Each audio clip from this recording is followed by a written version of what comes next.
Good morning, everyone. Happy Friday. It is August 21st around 8 a.m.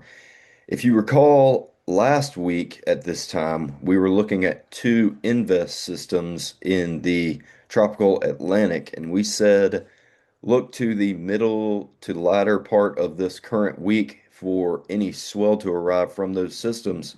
And look what we had.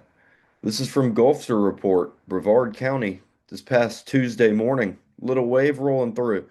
Here's photo from Torrey in St. Augustine Wednesday morning. Some more little lines coming through. So just enough to seemingly break the flat spell for the time being.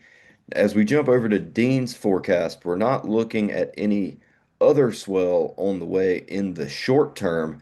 Next time period we're looking at for any swell production is around the 25th. So as we jump over to tropicaltidbits.com, this is the GFS model run from this morning looking at the 25th. And at this time, we start to see this high pressure ridge build over the central North Atlantic as we run the model through Thursday into Friday of next week and we switch over to our wave period chart, we start to see some east northeasterly swell production in the North Atlantic. Now, if any of this swell is going to reach the East Coast, it will be into next weekend.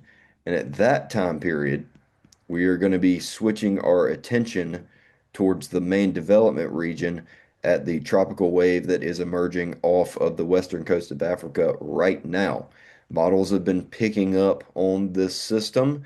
Still got a lot of time for development, and this is what it's contending with right now as far as atmospheric conditions. Still a decent amount of dry air in the main development region. It has cleared out a little bit thanks to those two invests we saw last week. So environmental conditions a little bit more conducive for development of this system that we're watching now. But we are still a week out from this system really strengthening and becoming something to pay attention to. This is a reminder that peak of tropical hurricane season is not usually until mid-September. So, seemed like a slow season so far for 2026, and that's to be expected with the El Nino that we're experiencing in the Pacific.